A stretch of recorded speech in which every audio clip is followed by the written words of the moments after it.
Coming up on AgWeek TV, spring flooding is taking a toll on parts of our region. We're in western Minnesota where spring planting is starting with a few acres of wheat. We'll tell you about how an ag finance career led to a maple syrup business. And we examine if the abnormal snow and cold could have long-term effects on calves born this spring.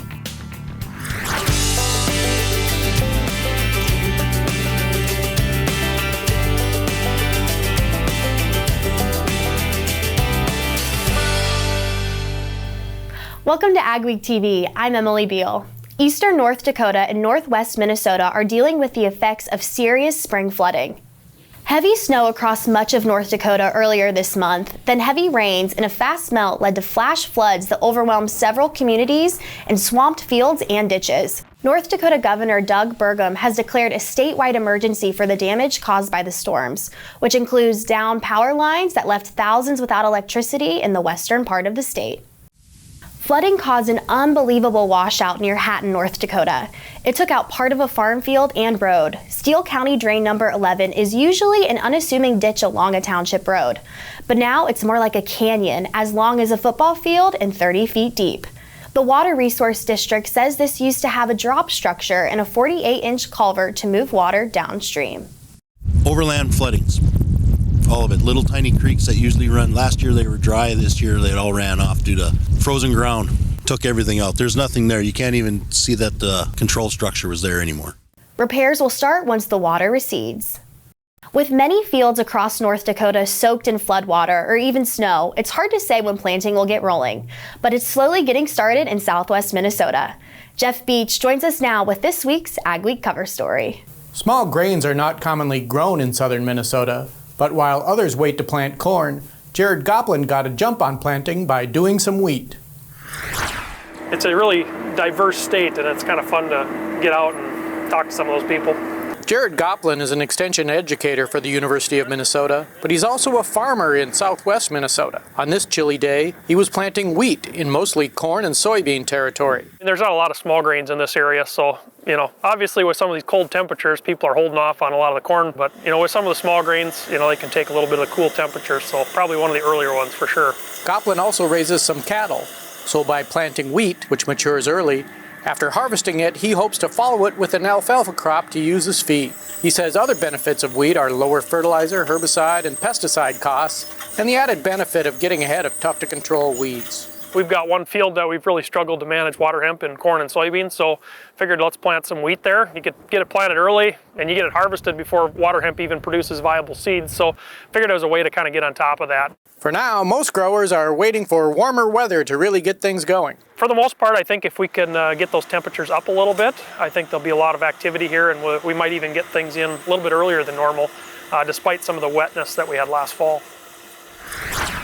Even with tight global supplies and the Russian invasion of Ukraine helping drive up wheat prices, there's only been a small uptick in wheat acres in Minnesota and nationally.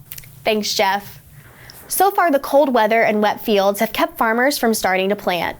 Rob Tate raises corn and soybeans near Cannon Falls in southeast Minnesota. He's also a crop insurance agent and on the board of the Minnesota Corn Growers Association. Tate says he was done planting last year at this time, so now he's expecting some long days when he is able to get into the fields. In the meantime, he's making sure all his equipment is ready to go. It's out of our control at this point, and we got to just wait for the conditions to be fit. We can't mud it in. We want to make sure that we do everything we can to get as good of a crop as we can.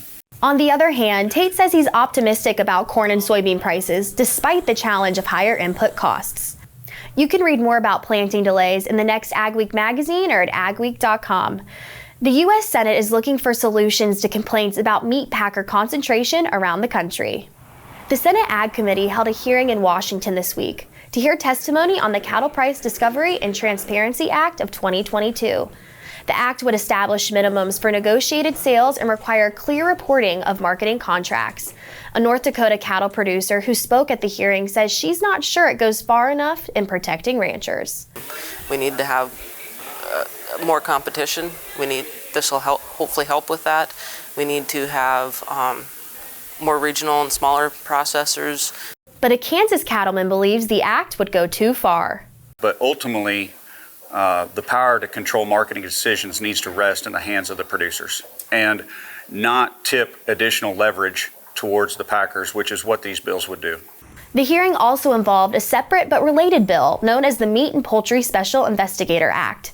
It would create an office to investigate competition matters. The winter storms that made their way through the region have undoubtedly made calving season difficult for many ranchers to navigate. With the low temperatures and high accumulation of snow, calves may face some long-term health conditions. It's an awfully big event. Mother Nature was not kind to us, and so that's a lot to expect from the calves. Rachel Endicott, the founder of Gray Horse Consulting, has had a front row seat to the devastation the spring blizzard has brought to the state of Montana. She says ranchers have had their hands full with the current calving season and that calves have had to fight Mother Nature too. Endicott believes that stress will play a large role in possible health problems in the calves, as well as respiratory issues. Scours from stress, usually in that kind of 3 days after the big event kind of time range. And I wouldn't be surprised either if we might not see some respiratory issues with some pneumonia. Come on. Gerald Stucca doubles as both an NDSU Extension veterinarian and livestock specialist and a rancher near Cooperstown, North Dakota. He warns his fellow ranchers of the health implications that could occur if the calf does not receive the proper nutrients after hitting the ground. This is a year that there might be some follow-up here with some of these disease issues, because if calves get chilled or they don't get up and nurse right away, then the immunity that they take through the colostrum, that first milk, isn't absorbed as well as it should be, and so they're a little higher risk of getting sick. For ranchers that are unable to save their calves from the brutal weather conditions, there is now a financial assistance program they can apply to. The Livestock Indemnity Program provided by the U.S. Department of Agriculture Farm Service Agency provides partial value compensation for livestock lost in the disaster. Zach Carlson, an NDSU Extension beef cattle specialist, says ranchers need to document the loss by taking photos or videos of the animal. So it's really important that it's time-stamped. So most phones will time-stamp pictures, but it does need to have that time available for those. Ranchers can contact their local FSA office for more information about the program. Coming up, we'll tell you how this late spring is extending the maple sap harvest and tapping trees like this.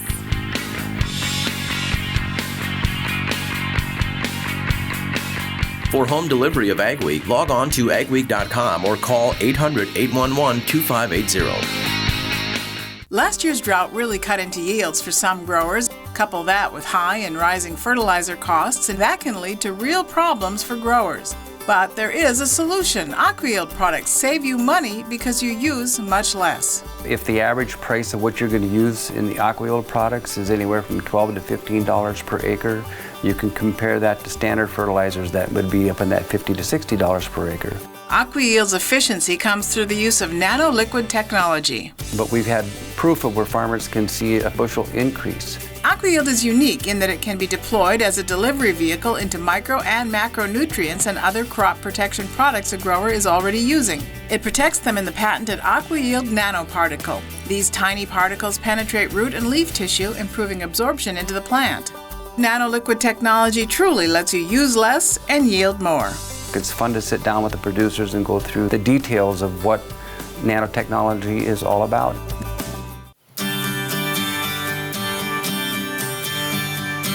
At Advanced Grain Handling Systems, we're your full-service grain dryer and bin project partner. We'll handle everything from start to finish. These guys are all in one. That was one of the big draws. They were the general. They took care of the electrical. They took care of the cement, took care of everything. Whether your next project is big or small, let our team help with it all. Visit advancedgrainhandling.com. You can get the field results you want in varying conditions with the flexibility of the Summers VRT Renegade, featuring on-the-fly blade angle adjustment from 0 to 19 degrees. And if you want the simplicity of a super coulter with the ability to move a little dirt, you'll love the all-new Summers Super Coulter Samurai. Go to summersmfg.com or visit your local dealer to learn more about North America's broadest line of tillage equipment and other products from North Dakota-based Summers Manufacturing.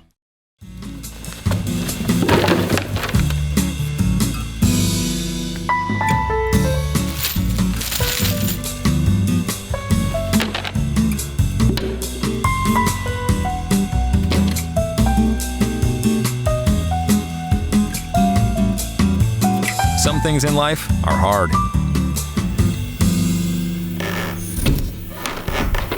That's why banking shouldn't be. Cornerstone Bank. Many Castleton residents have voiced concerns about a planned soybean crushing plant, and now the Thoroldson ethanol plant has joined the opposition. Thoroldson ethanol COO Ryan Thorpe says they can't afford to have another ag processing plant right next door. Thorpe believes it will drive up the price of corn, lowering their profits. He says if it were at least 30 miles down the road, it wouldn't be a problem. Thorpe sent a letter to the mayor of Castleton stating their opposition. Because Thoroldson Ethanol owns more than 20% of the land adjacent to the site, it will require 75% of Castleton City Council to approve the project. The council is set to meet May 2nd. North Dakota soybean processor says the site between the ethanol plant and the town of Castleton is the only workable location in the state.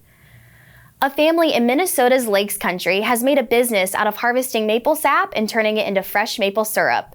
Stu Peterson and his family run Camp Aquila Pure Maple Syrup on Star Lake near Dent. As Katie Pinky found, a former boys' camp is the perfect place for this venture.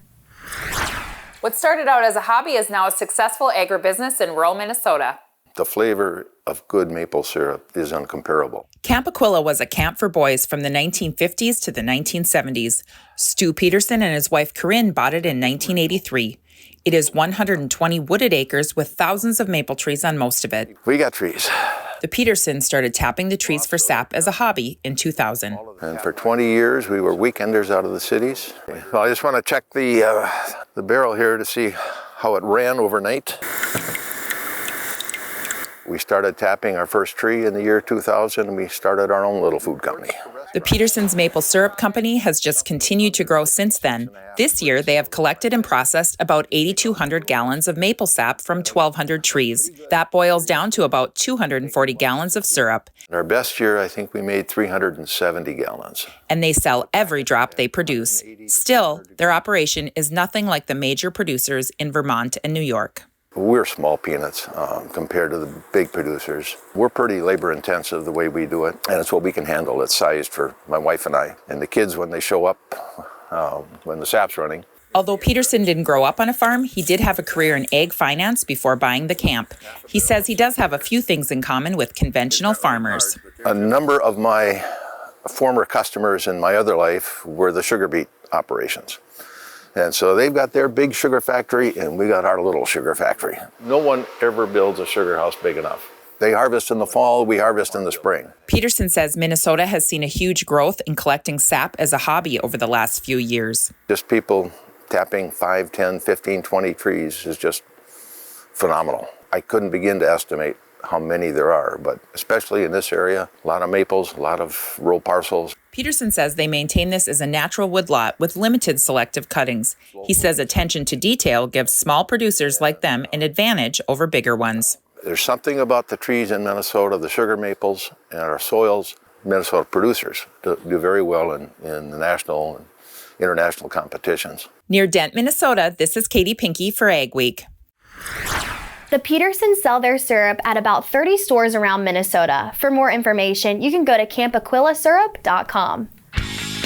Still ahead, we're pulling one of your favorite stories out of the AgWeek Vault about one of the nation's few ag pilot schools.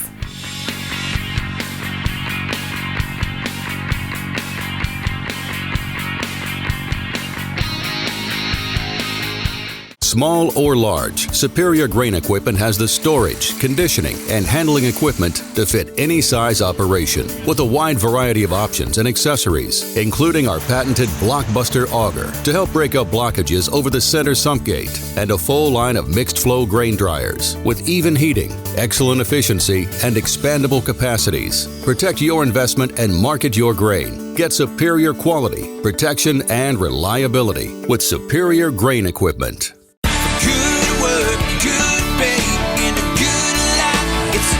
Systems way. Good work, good pay, in a good life, lets me live my way. Good work, good pay, in a good life, Trans Systems way.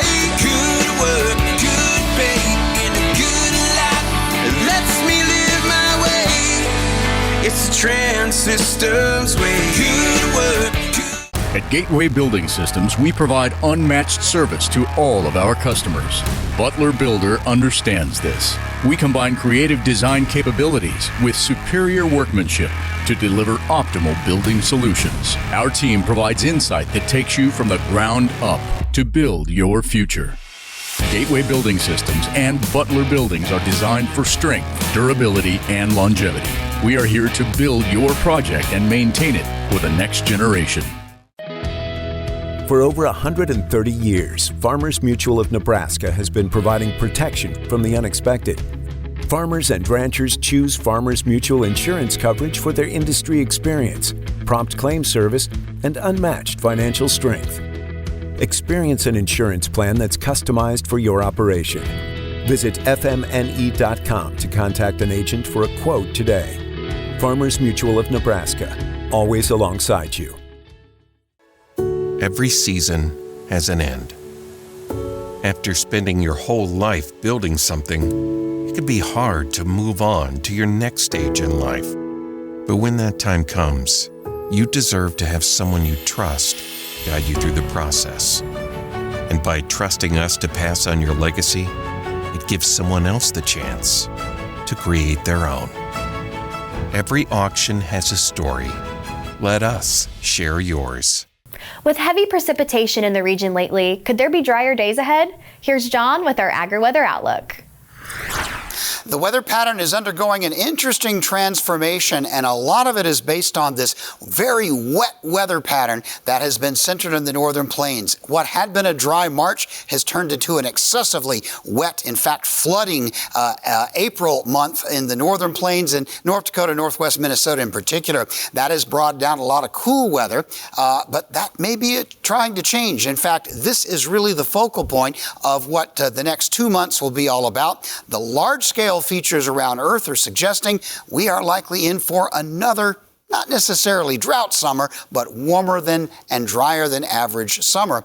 But right now, most of this area is not like that at all. It's been cool. Another wet system this weekend into the northern plains. The cool temperatures will gradually retreat, and this is an interesting phenomenon. Happens every year, usually about this time in April or May. You start getting some really warm temperatures up in Alberta when you get the favorable jet stream, because once the snow has gone up there, it's very dry, and just east of the Rockies, you can get some pretty fantastic cooling. It's not unusual this time of year to get temperatures into the 80s and 90s, as far north even some years as the Northwest Territories. So that's the first little manifestation of that particular pattern. Elsewhere around the nation, the really hot weather, the significant 80s and maybe up around 90, that's really limited to the Gulf Coast area. And, of course, the desert southwest coast of Mexico. But right here in the middle of the country, what we're going to see is a lot of relatively mild weather this week, not as consistently cold as it has been during the month of April. The second week of May, I think, will continue to be sort of closer to average in the middle part of the country.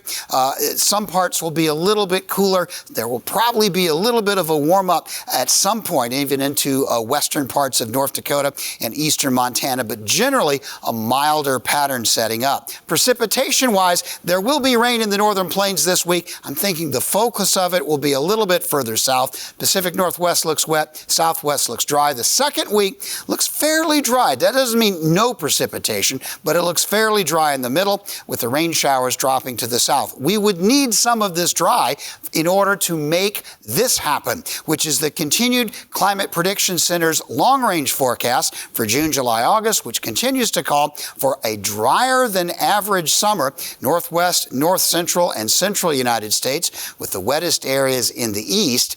And it's also calling for a warmer than average pattern across the country, but most likely warmer in particular right there in the northern plains. So what that means is, will our really wet spring and the lingering coolness from that give way to a hot summer? Well, there are signs that it will happen, but it'll be interesting to watch the patterns. Sometimes when you have wet soil, it's really hard for it to stop raining. Since the inception of Vatterstadt, the spirit of innovation has led the company. We push the limits, providing innovative and reliable seeding and tillage solutions that simplify everyday life for farmers. We continue to reimagine the capabilities and technology behind farm machinery, providing customers with a perfect emergence while maximizing their yields. We look forward to growing together.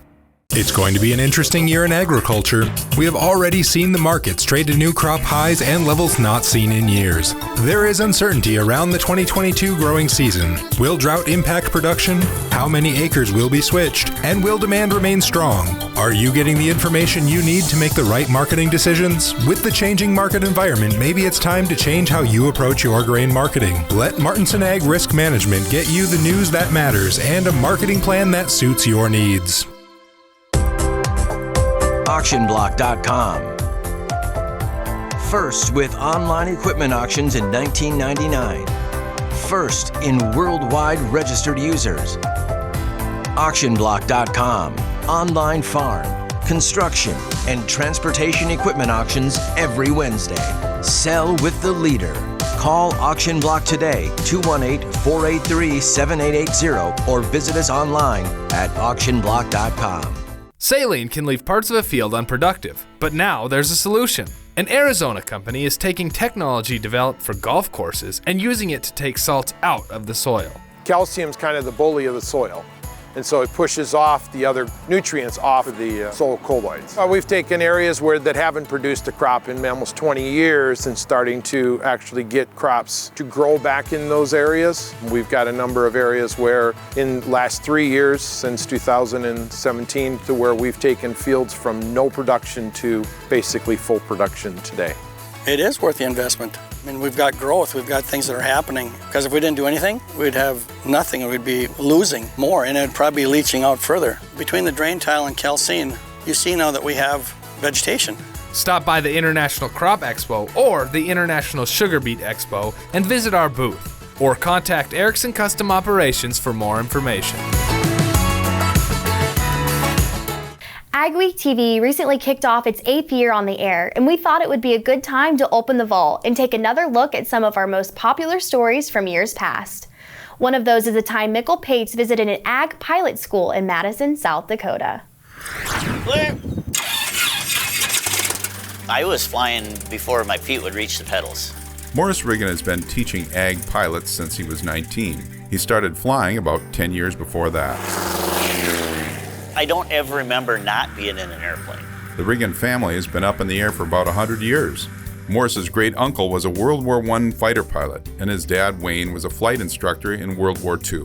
Wayne started Riggin Flight Service in 1947, teaching crop dusters. But as the planes got bigger and more expensive, insurance companies wanted pilots to be trained better. And so that's how I came into kind of dedicating my flight school to doing agricultural pilots. There's no graceful way to do this. You've got to be pretty fit to do this. Just get into the plane.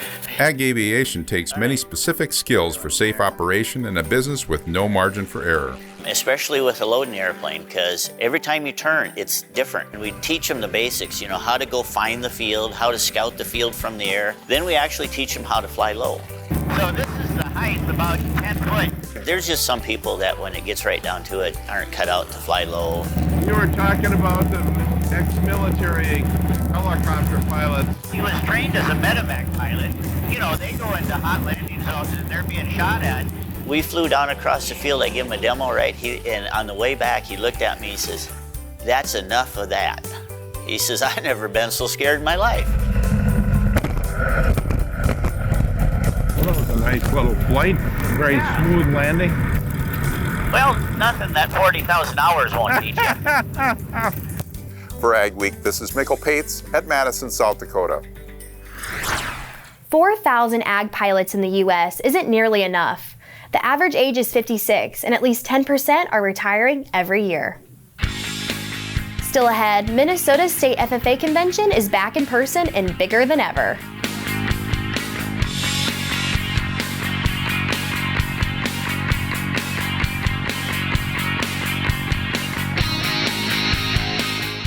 Don't miss out on the equipment you'll need next season.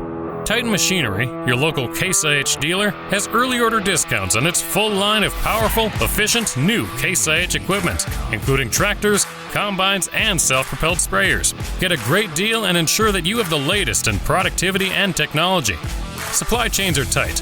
Contact your Titan Machinery dealership today and find out how much you can save by ordering ahead. Titan Machinery, your local Case IH equipment experts. Every season has an end. After spending your whole life building something, it can be hard to move on to your next stage in life. But when that time comes, you deserve to have someone you trust guide you through the process. And by trusting us to pass on your legacy, it gives someone else the chance to create their own. Every auction has a story. Let us share yours. Small or large, Superior Grain Equipment has the storage, conditioning, and handling equipment to fit any size operation with a wide variety of options and accessories, including our patented Blockbuster auger to help break up blockages over the center sump gate, and a full line of mixed flow grain dryers with even heating, excellent efficiency, and expandable capacities. Protect your investment and market your grain. Get superior quality, protection, and reliability with Superior Grain Equipment. The team at North Star Ag is committed to quality and committed to you. We're not just a full-service dealer, we're farmers too, so we know you need the best machinery and services that'll keep you going all season long. We have the largest equipment inventory in the upper Midwest with a well-equipped parts and service department. So whether you need machinery tomorrow or parts today, stop in and experience what North Star Ag can offer on our website at northstar-ag.com or give us a call at 701-361-4790. For AgWeek, this is Mikkel Pates at Watertown, South Dakota. We'll look at the positive impacts that dairy can have on the community. A Minnesota couple has put a grain bin to a new use. Spoiler alert, it's not grain. This elaborate system of tubing with the downhill slope is how Maplewood State Park gathers sap to make syrup. Thanks for watching AgWeek TV. Remember, for all your ag news, go to agweek.com and follow us on Facebook, Twitter, and Instagram. Minnesota's State FFA Convention was back in person this week and bigger than ever. Nearly 5,000 students gathered in Minneapolis to show off their skills in ag and natural resources. The convention has been virtual for the past 2 years because of COVID, but the State FFA Foundation Executive Director says she thinks COVID actually boosted interest in FFA as students looked for something to belong to. There's so much momentum right now in our programs. We just added and chartered 20 new programs in the last 3 years. And that's really a testament to teachers and administration seeing the value of having students doing experiential learning and being involved in our programs. So it's a really good time to be involved. We'll learn more about the agriculture-based Minnesota license plate that was unveiled at the convention on next week's show. Stories you'll only see on agweek.com and in AgWeek magazine this week. Protesters say depopulating poultry is wrong, but vets say depopulation techniques are the humane choice for birds infected with avian influenza. And American Farmland Trust has purchased a piece of farmland, ensuring a farmer can retire while the land remains in use. We appreciate you watching AgWeek TV. Remember to check us out daily on Facebook, Twitter, and Instagram to keep up on all your ag news. Have a great week.